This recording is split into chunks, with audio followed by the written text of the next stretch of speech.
The window was open just a crack, enough to let in the sea breeze and the faint hush of waves. And yet, not enough to carry away the words I wasn't meant to hear. Clarissa's voice came from the other room. Smooth, measured, a tone she saved for meetings and pitches. But this time, it wasn't for strangers. It was for our family lawyer. And 3 distant cousins I hadn't seen in decades. I sat in the reading chair by the hallway. My hands curled around a cup of chamomile tea, long gone cold. The floral porcelain burned faintly against my fingers. Not from heat, but from shame. Then came the line. She's like legacy software, you know? Trying to run on a new operating system. Funny, but not functional. They laughed. All of them. Including Clarissa. My own daughter. Who once brought me poems to edit, whispered her fears of the SATs, curled against me when her father worked late. Now compared me to a broken program. Not cruelly. Not maliciously. Just casually. Like I wasn't sitting 12 feet away. Like I had already been archived. I didn't say a word. I waited until the Zoom call ended. Until the house was silent again, except for the rhythmic creak of the ceiling fan. And the whistle of wind slipping through the cracked window. Then I stood. My legs stiff. My pride even stiffer. I returned to my study. Not the room Clarissa tried to modernize. The old one. With the oak desk. The wall of books. And the Remington typewriter that had been waiting patiently, loyally. There, in the second drawer, under papers yellowed with time, lay the unfinished manuscript. A collection of essays I'd started years ago. The Quiet Art of Resistance. I brushed off the dust, slid in a new sheet of paper, and began to type. Not about Clarissa. Not directly, but about what it meant to be quietly erased from your own story, and still find the courage to write yourself back in. How do you hold on to your dignity when even your child treats you like you're already gone? The next morning, the house smelled faintly of dust and lemon oil. Clarissa had left early, as she often did after managing something. I wandered into the front room, where sunlight fell like old lace across the floorboards. My tea tray still sat untouched from the day before. The chamomile had turned a pale yellow-gray, forgotten in its porcelain shell. Even the steam that once rose gently from it had long surrendered. I bent down to pick up the book I'd been reading, Mrs. Dalloway, dog-eared, spine soft from years of rereading.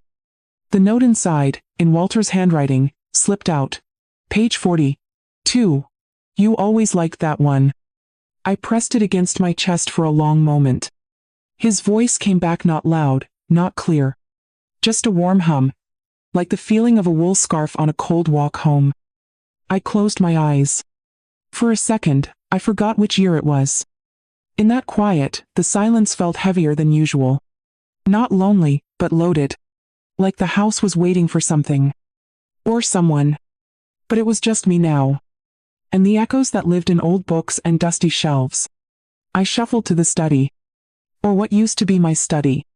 Clarissa had insisted on repurposing it last spring. Now, half the shelves were bare. Where leather-bound volumes once lived, now stood minimalist vases and color-coded boxes. She had labeled one of them, Archive, Mom. Not books. Not memories. Just, Mom. 3 letters that felt more like an expiration date than a name. Inside were my lecture notes, faded syllabi, postcards from former students. All neatly stacked, tied in twine. Tidy. Sterile. Ready, perhaps, for donation or discard. I pulled out a folded photo. It was from 1989 in front of the old blackboard, chalk in hand, a sea of young faces looking up at me like I held the world. They used to call me Professor Keane. They used to listen. The frame of the photo had long since cracked. A corner curled upward, like it was trying to escape being forgotten. I wanted to tape it back, but my hands trembled too much. Downstairs, I heard a ding. A phone notification. Then another. Clarissa had set up an automatic message system for my appointments. It told me when to take my vitamins, when to rest, when to consider walking. Each ping sounded like a verdict. Like someone had handed over the keys to my days. and forgotten to ask if I still wanted to drive. The screen even called me, Margot, care recipient. I stared at the words until the letters stopped making sense. I returned to the kitchen and opened the cupboard above the stove. The blue tin was still there. It held loose tea leaves, dried lavender from the garden, and a paper slip Walter once called my real will. It wasn't legal. Just a list of things I didn't want forgotten. Keep the books. Don't paint over the office walls. Let her decide for herself. Her. He meant Clarissa. Back when she was still asking questions instead of making decisions. I closed the tin and stared at the wooden table. There used to be notebooks spread across it, grading papers. Notes from students. Now it gleamed, polished, empty. The smell of furniture polish was sharp, unnatural.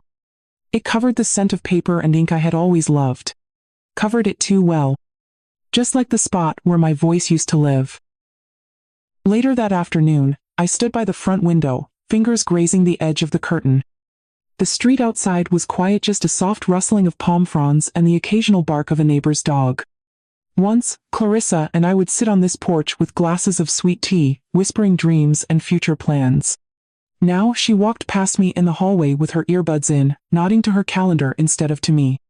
I moved to the dining room, where the built-in bookshelf still held a few survivors. Hardcovers, worn paperbacks, a small framed poem Walter had typed for our 10th anniversary. One of my students had written it, years ago. She taught me that silence is not weakness. It is simply the space where truth waits. I used to assign that on the last week of class. Right before final essays. Right before they left. Some wrote back. Some didn't. I sat at the head of the table, a habit from years of leading discussions. My hands found their way into a familiar position, fingers steepled, elbows planted. The pose of someone who once held a room. Now I held nothing but the rim of my teacup. Clarissa had bought new mugs. White ceramic, perfectly round, dishwasher safe. My old cup, the one with the faded roses and the chip near the handle, had been quietly moved to the back of the cabinet. I fetched it anyway. Poured the last of the chamomile. It smelled faintly of honey and wilted comfort. As I drank, I remembered the way my students used to lean in. The hush that fell when I read aloud a passage. The breath they held before responding. The pause that came, not from confusion, but from reverence. There had been power in that stillness. Not dominance, but presence. And now, even that felt like it belonged to someone else. I heard footsteps on the stairs. Clarissa's voice followed, clipped and efficient. Yes, I've already arranged it. No, she won't mind. It's better this way. A door closed. Not slammed, just final. I carried my cup back to the study. Stood in the doorway. Looked at the wall where my degrees used to hang. She had taken them down when she redecorated. Said they didn't match the new palette. Instead, there was a print of a sailboat now. Soft gray, abstract. Adrift. I reached into the bottom drawer of the desk. Under a stack of tax folders, I found the leather-bound notebook. The one Walter had given me when I retired. To begin your second act, he had written on the first page. It was nearly empty. Just a few scribbles, a line or two. I had always told myself I'd fill it when the house quieted down. But now, the quiet felt like concrete. Thick, heavy, permanent. I held the pen above the page for a long time. Not writing. Just remembering what it felt like to be the one holding the words. Then, with a slow breath, I wrote 4 of them. I am still here. When your life has been edited by others. Is it too late to revise your own ending? The invitation came as a forwarded email. Not from Clarissa. From her assistant. Subject line: Sunday brunch. Family Appreciation Day. I clicked it open. No greeting. Just an address, a time, and a cheerful line at the bottom. Casual attire. Bring your best stories. I read that line again. And again. The irony settled in slowly, like mist crawling across an empty dock. Stories were all I had left. But no one had asked me to tell them in years. That Sunday, I put on a soft blue cardigan. The one Walter liked. I tucked the embroidered handkerchief into my sleeve and pinned the old brooch Clarissa used to play with when she was small. The drive to her place felt longer than usual. The trees passed in silence, each one standing straighter than I could. Her new house was full of light and glass. Clean corners. Cold surfaces. There was no space for clutter. No room for memory. I stepped inside. Voices floated in from the patio. Laughter, plates clinking, a playlist of jazzy covers of songs I didn't recognize. "Mom, you made it." Clarissa appeared from around the corner, holding a tray of mini quiches. Her smile was brief, automatic. She didn't offer to take my bag. Or my coat. I hung them myself, carefully, on the doorknob of the guest bathroom. The living room had been rearranged since my last visit. The armchair I used to sit in was gone. In its place stood a tall plant with enormous leaves. I hovered near the edge of the kitchen island, unsure where to land. No one noticed.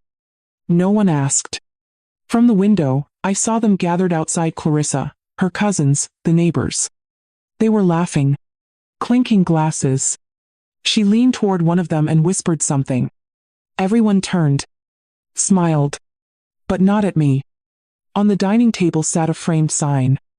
"Building our legacy. One brunch at a time." I reached out, touched the edge of the frame. It was heavy. Cool. New. There were no photos of our family on the wall. Only black and white prints of birds in flight. No wings broken. No nests in sight. I sat down in a small chair by the hallway, near a bookshelf filled with magazines. Someone had placed a scented candle nearby, eucalyptus and mint. Clean. Erasing. It was 25 minutes before anyone asked me if I wanted something to drink. I took the sparkling water someone handed me and nodded politely. It tasted like television static. All fizz, no warmth. From the doorway, I watched as Clarissa circled from group to group. Her voice rose in practiced crescendos, each laugh a note in a carefully orchestrated melody. She was charming, poised so much like the student council president she used to be. And yet, her eyes never quite settled on mine. A cousin raised his glass and said, "To the next generation of storytellers." A cheer followed. Another chimed in, "And to Clarissa, for keeping the family glue strong." I smiled. A small, practiced curve of the lips. But inside, something sank. There had been a time when I was the glue. The one who remembered birthdays, sent handwritten letters, clipped articles, and mailed them with notes like, "This reminded me of you." Now, I was the envelope no one opened. A little girl tugged at Clarissa's sleeve. "Mommy, who's that lady?" Clarissa bent low, whispered something. The girl looked over at me, then quickly turned away. I caught only one word. "Grandma?" As if it were a question. I turned back toward the kitchen and busied myself with the fruit tray. Sliced kiwi, melon cubes, strawberries too pale to be sweet. I arranged them carefully, as I had done for decades of Sunday brunches. Back when my table groaned under the weight of quiches, braided breads, spiced teas. Back when people didn't just eat, they stayed. And talked. And left with Tupperware full of stories. Now, even the strawberries felt curated. Clarissa brushed past me, reaching for a linen napkin. "Careful with that tray, Mom. It's vintage." I blinked. Her tone wasn't unkind. But it wasn't daughterly either. More like a supervisor, reminding a temp not to break something she couldn't replace. I wanted to ask her if she remembered the brunch where she spilled raspberry jam on her dress. How I'd carried her upstairs, kissed the red from her cheek, and made up a story about jam fairies. But I didn't. There was no room for fairies in this house. Only minimalist art and monogrammed napkins. I stood by the window and looked out again. The table outside was full. All the chairs taken. And I realized no one had thought to set one aside for me. I waited until the brunch quieted. Until the clink of glasses gave way to the hum of post-meal digestion and half-hearted conversation. Someone started loading the dishwasher. Someone else passed around party favors. Tiny jars of jam, with pastel labels that read, "Family is forever." I stood near the hallway, holding mine. The jar was cool in my palm. Apricot. A flavor I used to make from scratch every spring, when the fruit trees behind our old house bowed with sweetness. No one remembered that. Clarissa walked over, her tone brisk but friendly. I hope you enjoyed yourself, Mom. Everyone was really happy to see you. I nodded, unsure who everyone included. No one had sat with me. No one had asked me about my work, my writing, the old manuscript Clarissa once promised to read. She glanced at her watch. I've got to Zoom at 2. Let me get you an Uber. I opened my mouth. Closed it. What was there to say? That I used to be the one ending events? The one waving people off with foil-wrapped leftovers and napkins tucked into Tupperware lids? Now I was the final dish to be cleared. As she walked away, I caught my reflection in the glass of a hanging frame. My cardigan slightly rumpled. My posture more bent than I remembered. But my eyes, they were still mine. Still sharp. Still watching. I placed the jam jar on the windowsill. Left it there, among the succulents and curated stones.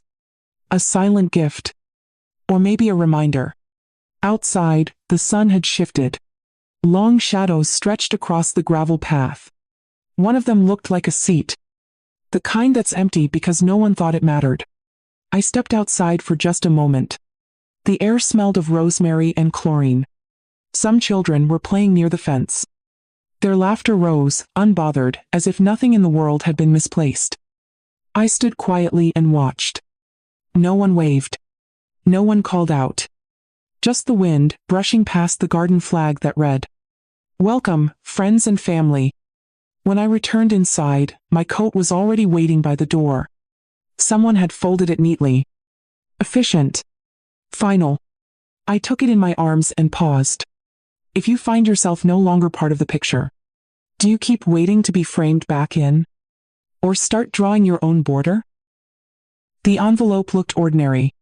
Cream-colored, slightly bent at the corners. No return address. Just my name, written in a font too modern to feel familiar. I opened it with a butter knife, the way Walter used to. Inside was a letter from the bank. And a thin slip of paper I almost mistook for an ad. But it wasn't an ad. It was a confirmation. Account ownership has been reassigned to Clarissa Keane.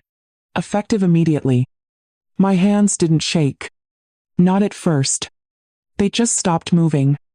I sat down at the kitchen table. The wood felt colder than usual. Even through my sleeves. My name was there. In the corner. But it was followed by the phrase, former co-owner. Former. I reread the line. Then again. The words didn't change. But something inside me did. I picked up the phone and dialed Clarissa. She answered on the third ring. Hey Mom, everything okay? Her tone was light, like we were chatting about the weather. I told her about the letter.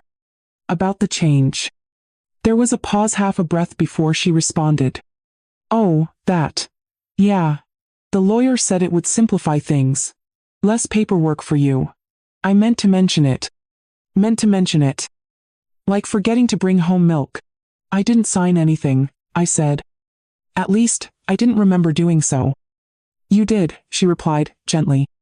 At the clinic. Remember? It was mixed in with the release forms.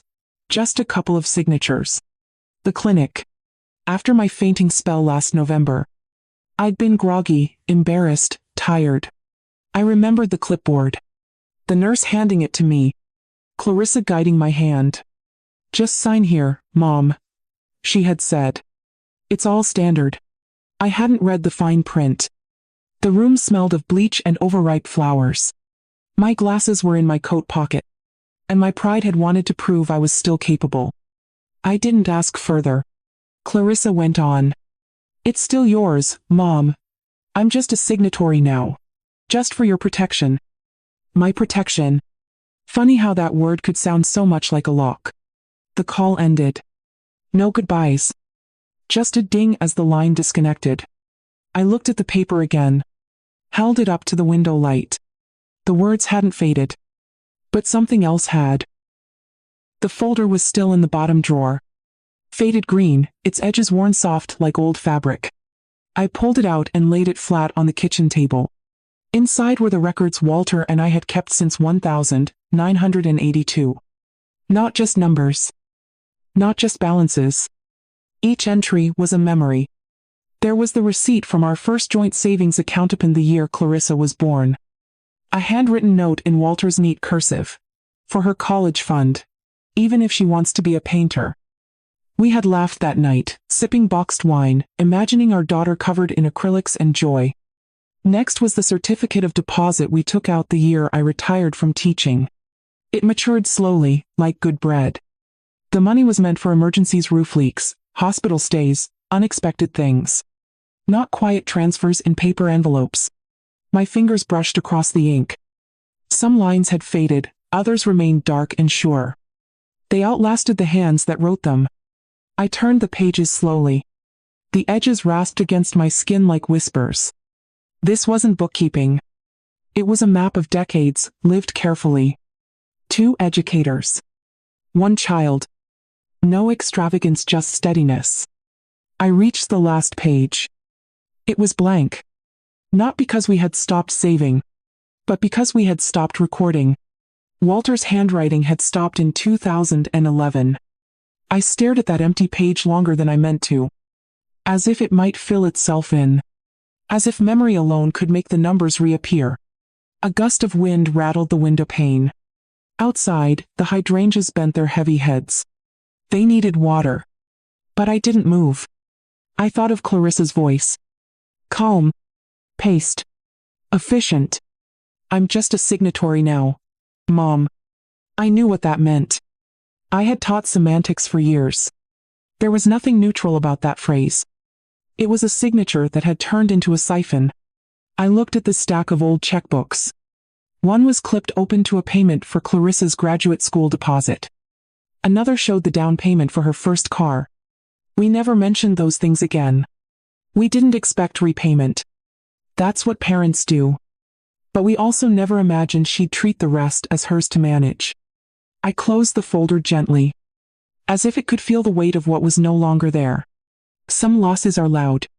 Doors slamming, voices raised. But others come like a breeze through a cracked window. Soft. Invisible. And irreversible. That evening, I sat on the back steps. The air was thick with the scent of old wood and damp grass. Somewhere in the distance, a sprinkler hissed to life, then stopped. Clarissa arrived just past 7. No knock, just the gentle creak of the side gate. She stepped into the yard with a plastic bag looped around her wrist. I brought you that soup you like, she said, holding it up like a peace offering. Split pea. Low sodium. I nodded. She placed it on the kitchen counter and glanced around. I noticed the folder was out, she said, gesturing toward the table. I didn't answer right away. The silence stretched, not awkward, just full. She shifted her weight. I didn't mean to upset you, she added. It's just, after the hospital scare, I thought it would be better to have everything streamlined. Streamlined. I looked at her not unkindly, but clearly. The way I used to look at my students when they confused precision with meaning.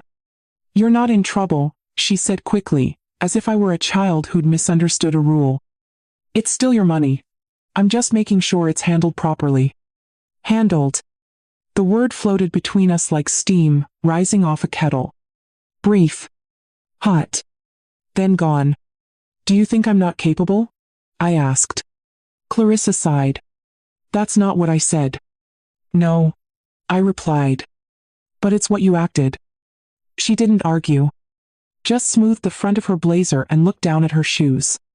I didn't want to worry you, she said softly. You didn't want me to interfere. I corrected.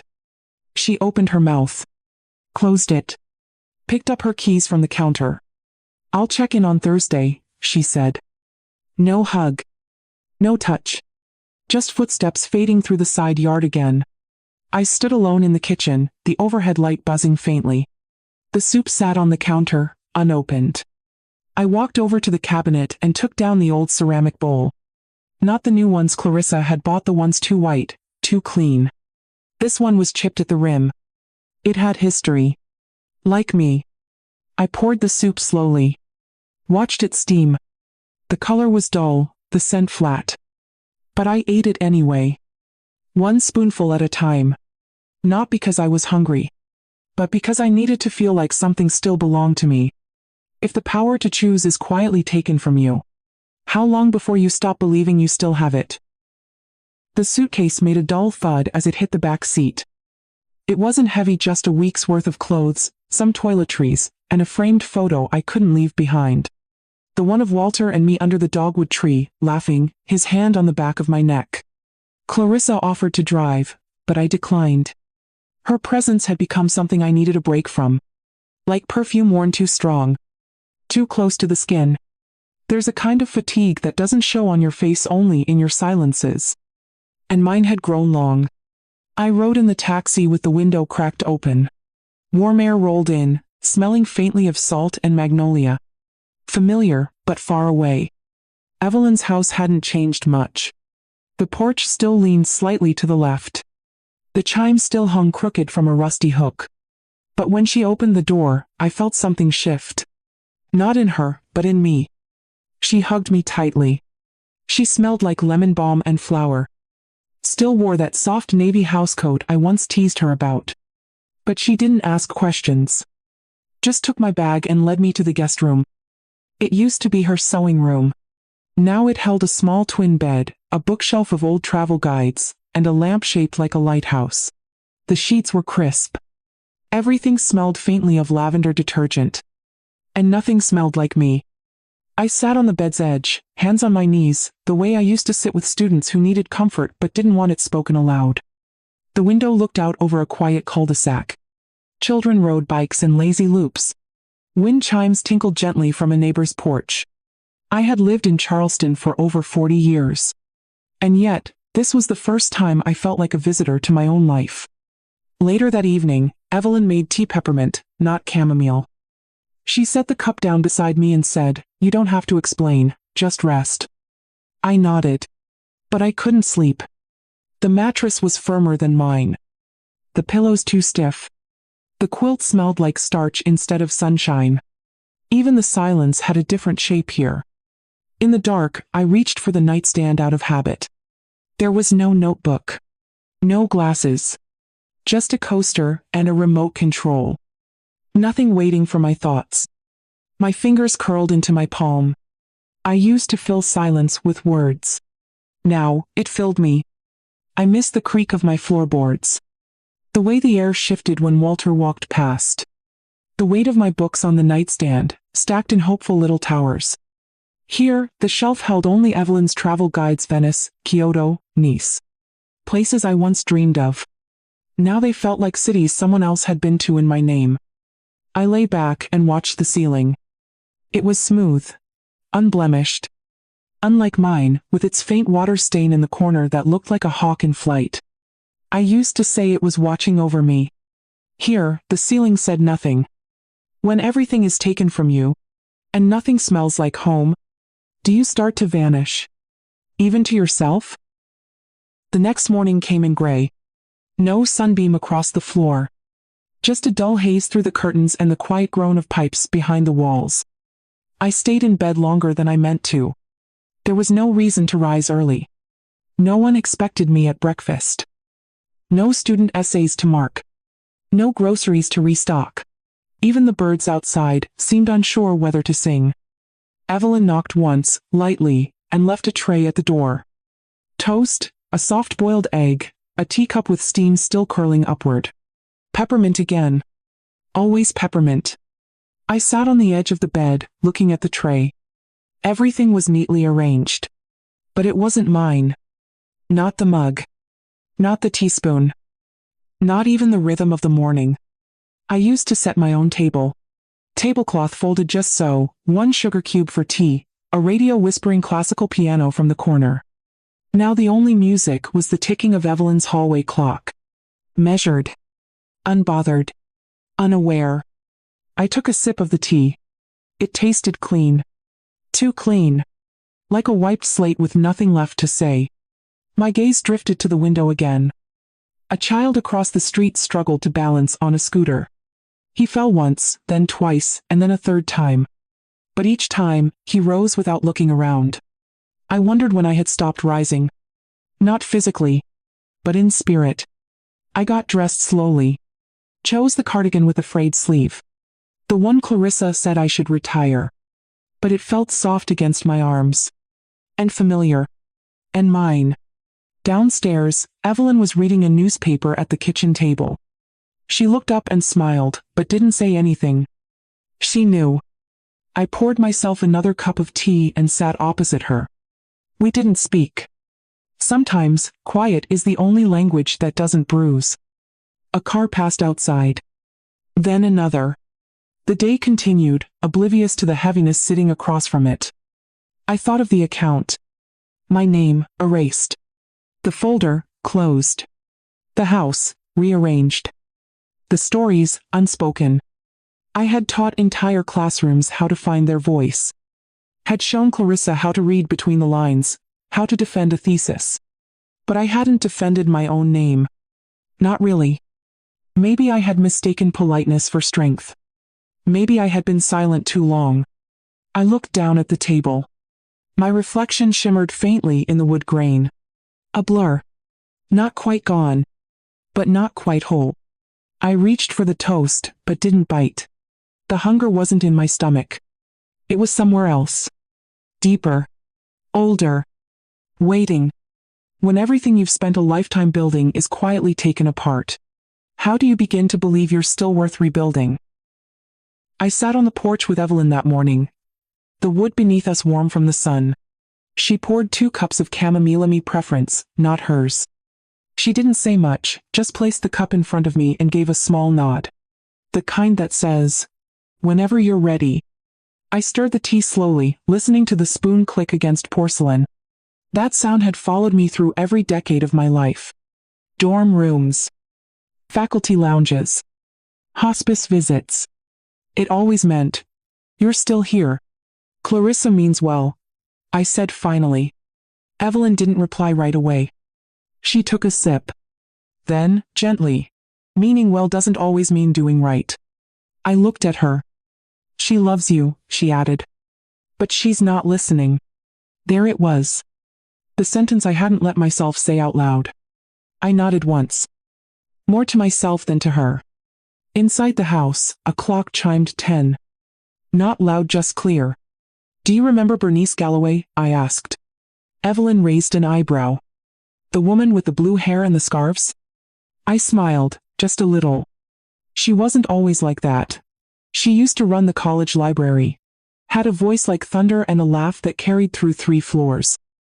She disappeared after her husband died, Evelyn said. I nodded. She moved in with her son. Quiet neighborhood. Good intentions. And? She stopped wearing scarves. Stopped correcting typos in menus. Stopped reading the Sunday paper out loud. One day, I asked her if she was still writing those reviews she loved. Evelyn leaned in. She said, "No one reads them anymore. Why keep speaking when the room's already left?" The porch went quiet again. Even the wind paused. I looked at the steam rising from my cup. Thin. Temporary. "I didn't go to her funeral," I said. Evelyn blinked. I told myself I had a meeting, but I think I didn't want to see what silence looks like at the end. Neither of us spoke for a while. Then I said it quietly, but with a finality that startled even me. "This will not be my story." Evelyn reached for my hand. Held it, warm and solid between both of hers. And for the first time in weeks, the silence around me didn't feel like absence. It felt like space. That afternoon, while Evelyn napped, I stepped into her garage. It smelled of old tools, motor oil, and boxes that hadn't been touched in years. The light slanted in through a high window, casting long strips of gold across the dust. In the far corner stood the metal cabinet she once called her memory vault. Inside were her keepsakes albums, quilt patterns, letters from her sister in Maine. But on the bottom shelf was a faded box I hadn't seen in decades.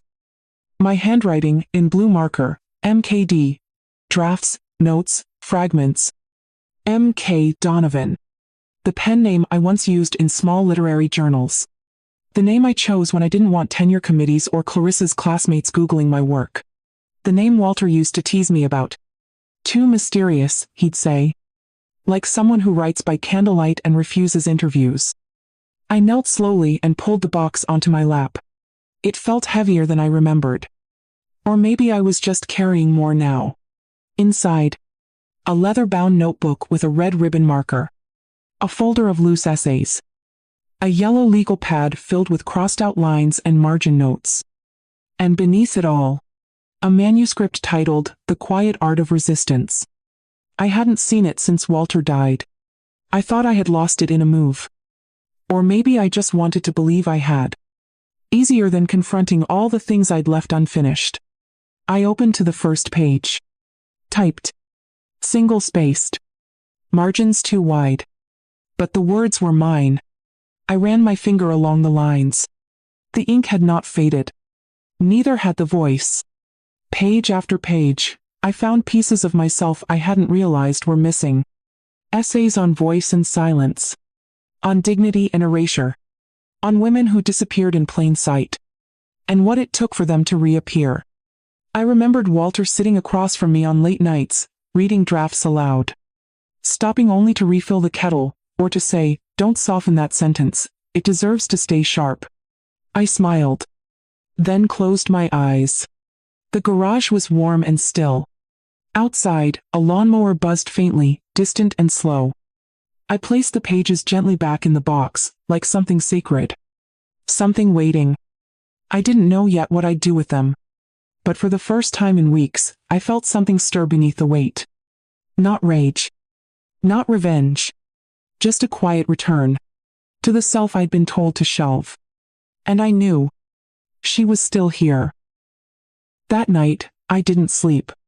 Not from anxiety. But from a strange, low-burning clarity. Like the feeling that comes just before a storm. When the air tightens and something inside you says, "Wake up."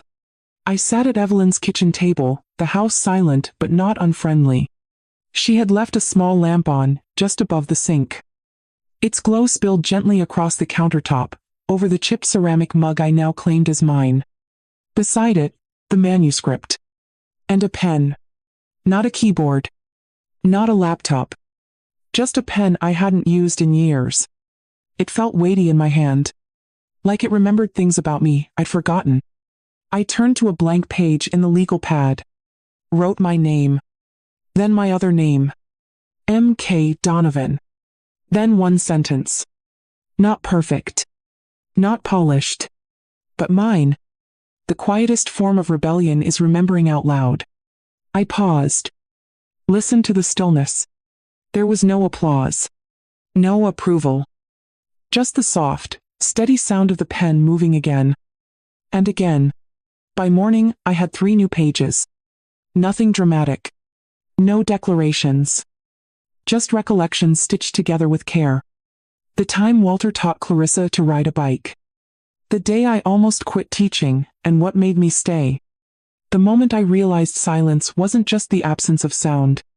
It was often the absence of permission. And how easily women were taught to obey that absence. I wrote until the birds began to stir outside.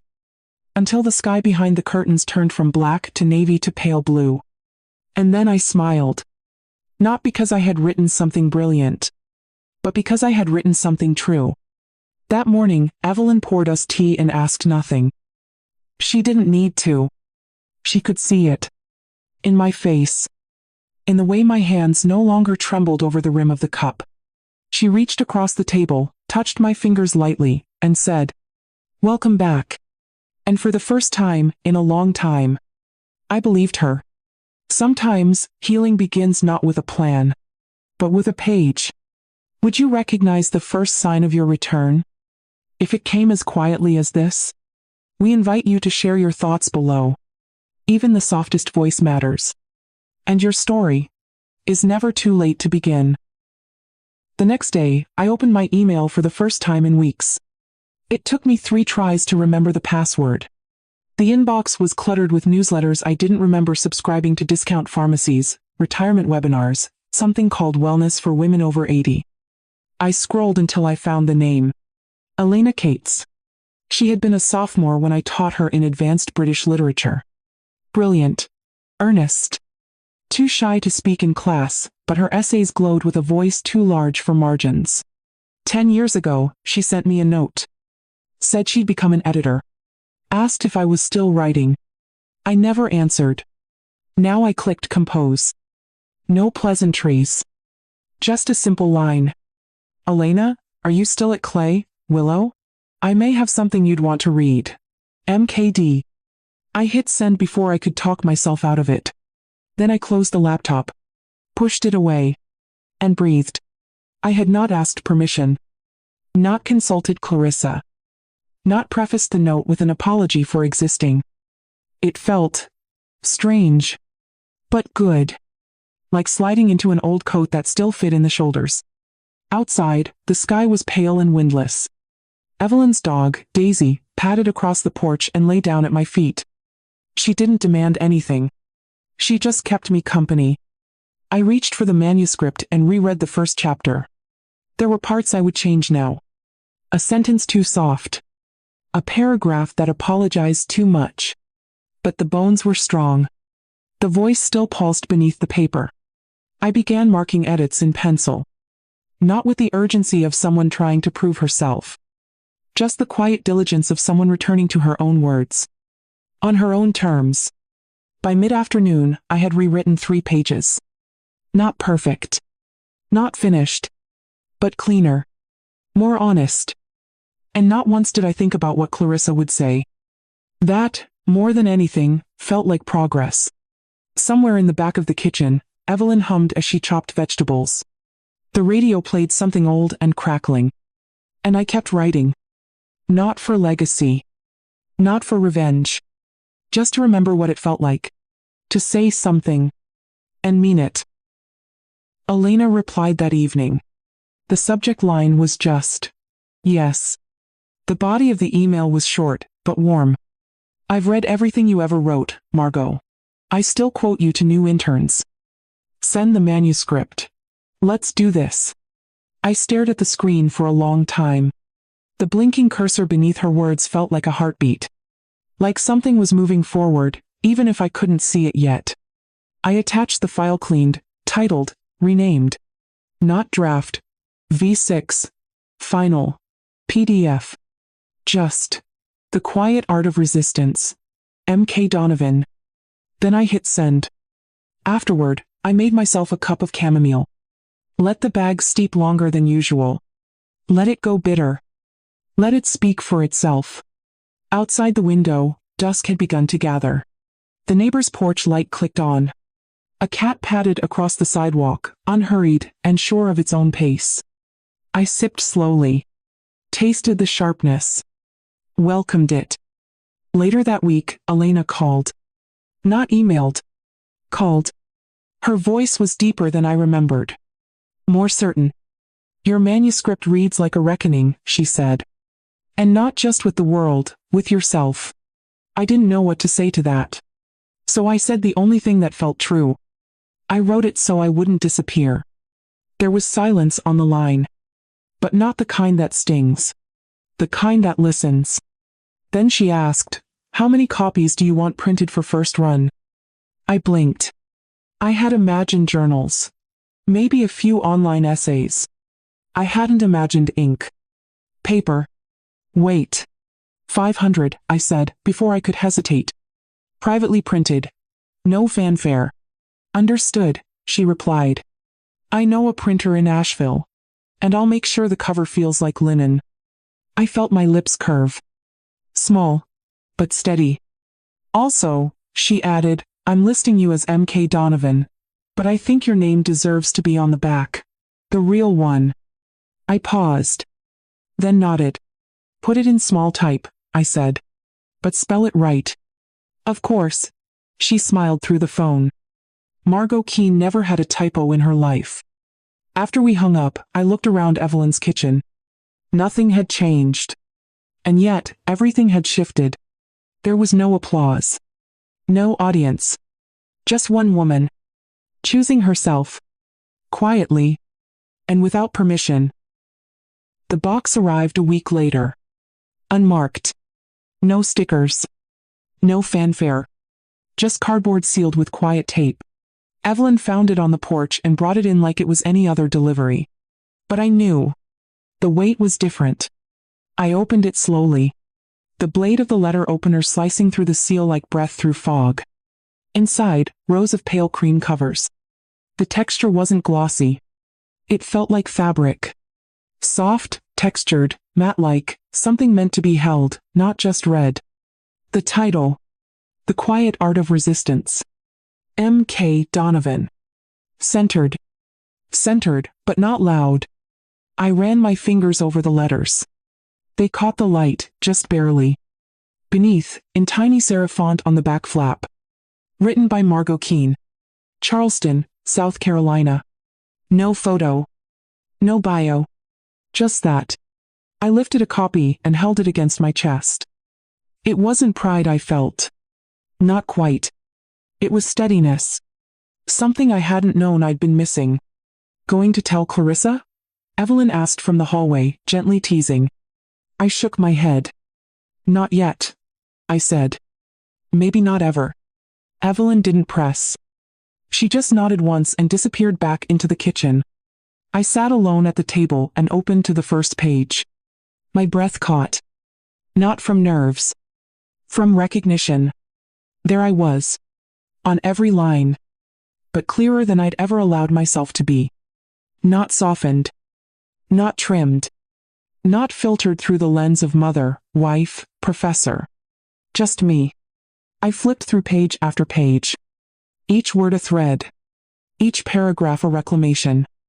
Near the end, I found the essay I'd written during that first sleepless night. The one about Bernice. And myself. I had titled it, She Left Quietly. I Won't. I traced the sentence with my thumb. Felt its truth settle into me like morning light through gauze. Later, I boxed up 20 copies. Labeled them in small script for the post office. One to the college library. One to an old colleague. One to the Charleston Women's Archive. I kept the rest. Not to hoard. But to choose where they'd go.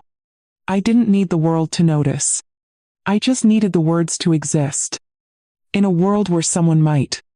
When your resistance takes the form of quiet pages. Does it still count as defiance?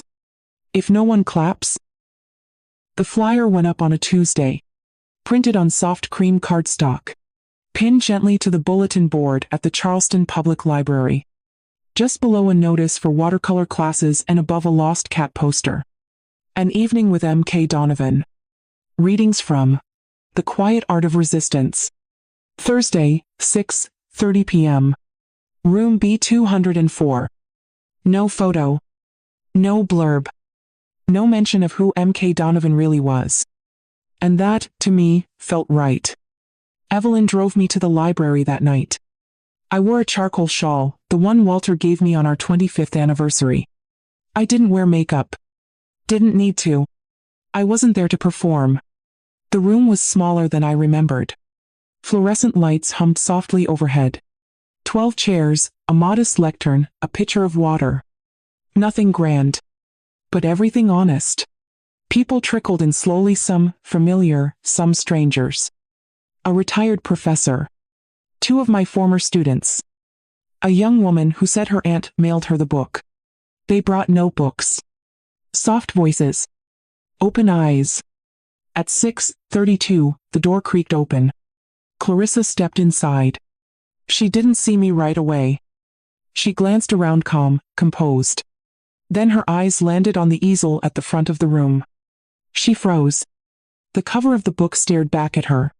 The Quiet Art of Resistance. M.K. Donovan. I sat at the side, tucked in shadow. She looked at the lectern. Then at the seats. And finally, at me. Her face didn't change. But something behind her eyes flickered. Recognition. Then calculation.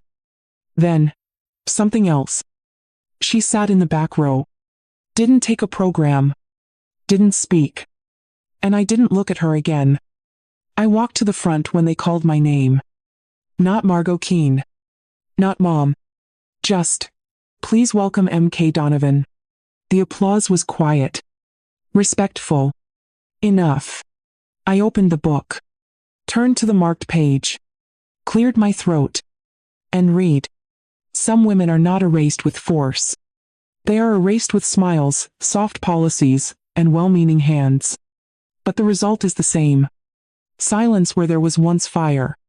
The room held its breath. Even the air seemed to still itself. Clarissa didn't move. And I kept reading. My voice did not shake. It surprised me. Not because I doubted the words, but because for so long, I had forgotten what it felt like to be heard on my own terms. I turned to the next page. There's a particular loneliness in watching your name disappear from the spaces it once built.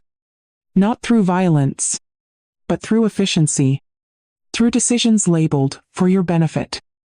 Someone in the second row exhaled. Not loudly, just enough to make the silence bend around it. I read slower after that. Letting each word land. Letting each pause do what it needed to do. Clarissa sat still. Arms folded across her chest. Back straight. Eyes fixed on the lectern. But she didn't blink as much. At one point, I read a line that had once made me cry. When I first typed it on Evelyn's table. They said I was safest this way.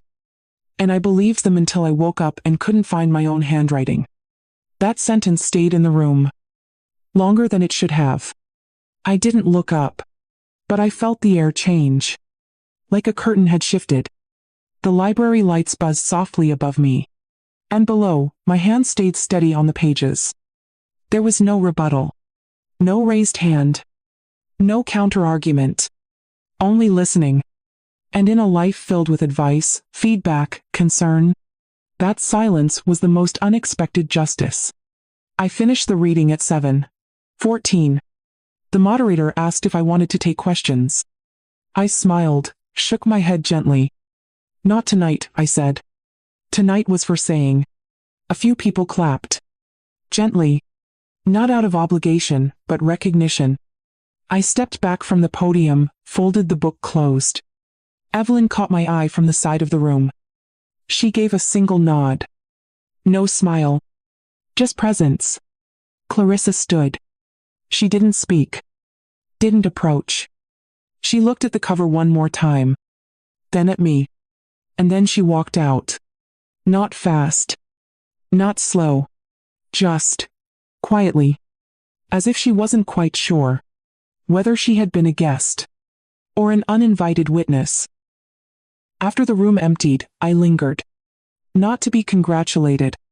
Not to collect praise. But because I wanted to feel what it meant. To stand in a space I had filled. Without shrinking. The moderator gathered her notes. The chairs squeaked as they were pushed back into place. Evelyn came forward, holding my coat. You are exactly who you've always been, she said. And that, somehow, undid me more than applause ever could. I walked with her through the lobby. The lights dimmed behind us, motion sensors falling into sleep. Outside, the air had cooled. Early autumn had crept in, brushing the sidewalks with the scent of dry leaves and wet brick. We didn't talk about Clarissa. I didn't ask if she stayed outside. Didn't wonder what she thought. That wasn't the point anymore. I had spent so long trying to be understood. Tonight, I had chosen to be clear. And that was enough. We reached Evelyn's car. She opened the passenger door, but paused. Do you want to drive? She asked. I blinked. Then smiled. Yes. She didn't say another word. Just handed me the keys. Like I'd never stopped holding them. The steering wheel felt unfamiliar beneath my fingers. But not foreign. Like a song you haven't sung in years. The lyrics return once you open your mouth. The engine hummed. The headlights caught the dust in the air, making the invisible suddenly visible. We pulled out of the parking lot. Past the lamppost. Past the flyer still taped to the library window. An evening with M.K. Donovan. Evelyn turned on the radio. A soft jazz station. Low. Undemanding. She leaned her head against the window. And I kept my eyes on the road. There was no destination urgent enough to rush. No one waiting to approve my choices. Just a woman who once forgot how to speak. finding her way back, without asking permission. And this time, there was no one left who could tell her to be quiet. If the truth you speak makes the room uncomfortable, does that mean it didn't belong? Or that you finally do? Mornings came softer now. No alarms. No schedules packed by someone else. Just the slow stretch of daylight across the kitchen tiles. And the sound of water boiling. Because I chose to heat it. Evelyn's guest room had become mine, for now. She called it my chapter house. "I'm just the innkeeper," she said, grinning. "And you're here rewriting the ending." I smiled when she said that. But some part of me knew. This wasn't the ending. Just a room with open windows. And time to breathe. The copies of the book were stacked neatly on a side table. 24 left. Some had gone to libraries. Some to former students. One, anonymously, to Clarissa. I hadn't heard back. I wasn't waiting. I spent afternoons answering quiet letters. Not fan mail, just reflections. Women who wrote in cursive. Who said things like, "I thought I was alone." Or, "You said what I couldn't say at my mother's funeral." I read them slowly. Often, more than once. Each envelope felt like a folded hand, reaching gently across the ache of silence. I replied to everyone. Not with answers, but with acknowledgement. One morning, I received a card from a woman named Ruth in Montana. She'd read my piece about being erased from legal forms, and sent back a photo of her own name, written boldly in black ink across a page titled, "Next of Kin." She signed it. For both of us. I kept that photo near the kettle. It reminded me, we are always more than what someone else deletes. In the evenings, I sat near the window with a notebook. Not to publish. Not to prove. Just to write things down before they faded. Small things. The smell of clean laundry. The way Daisy Evelyn's dog curled behind my knees without asking. The sound of rain when no one interrupts it with a forecast. Some nights, I thought of Walter. Not with longing, but with warmth. He would have liked Evelyn. He would have liked the linen cover. Even though he once swore that real books should smell like glue and pulp. I imagined him reading my last page. Quietly. Without praise. Just a pause. And maybe a hand resting gently over mine. That thought was enough. Peace had not arrived as a grand moment. It had come like the steam from my morning cup. Rising. Real. Fleeting unless noticed. So I noticed. I noticed everything. And in doing so, I noticed myself again. The last copy I kept for myself. I didn't shelve it. Didn't tuck it away in a drawer. I left it out on the coffee table, beside the lamp with the peeling brass base. Not to be seen, but to be within reach. Like a compass that doesn't tell you where to go. Only that you still can. One afternoon, Evelyn asked if I'd thought about doing another reading. I laughed softly. Once was enough, I said. But maybe a letter. Or a circle. A space where women like us can sit and speak in full sentences. She nodded. Then added, a place where no one edits your memory before you've finished living it. That stayed with me. I started drafting a small gathering. Nothing formal. No microphones. Just a pot of tea, a stack of blank cards, and a room with more listening than fixing. The first name on the list was Ruth, from Montana. The second was me. I didn't know what we'd talk about yet. But I knew how it would begin. With someone saying, "This happened to me too." And someone else replying, "I believe you." It's strange, the shape dignity takes when you stop chasing it. How quiet it is. How steady. Not applause. Not a headline. Not even understanding from those who once dismissed you. Just your own name. On your own page. In your own words. On the porch, I watched the wind stir the pages of my notebook. The sun warmed my hands. And Daisy dozed nearby, her ear twitching at dreams only she understood. I wrote a list titled, "What Still Belongs to Me." It included my morning tea, my second name, the sound of my own footsteps, and the choice to be both soft and unmovable. I didn't write Clarissa's name, but I left space. In case one day she writes herself in. Not to be forgiven, but to be heard. Because I've learned, some stories don't need a final chapter. Only the courage to begin again. Louder. Or softer. But always. On your own terms. The afternoon sun poured across the page. Not asking permission. Just arriving. Like peace. Like clarity. Like a woman who once went quiet. And came back with a book in her hands. Some stories begin with silence. But they don't have to end there. What would you reclaim if no one else was writing your ending? You are not alone in your journey. Your voice matters here. Share your story in the comments below. And join us at Kamar FM, where every story is a second chance.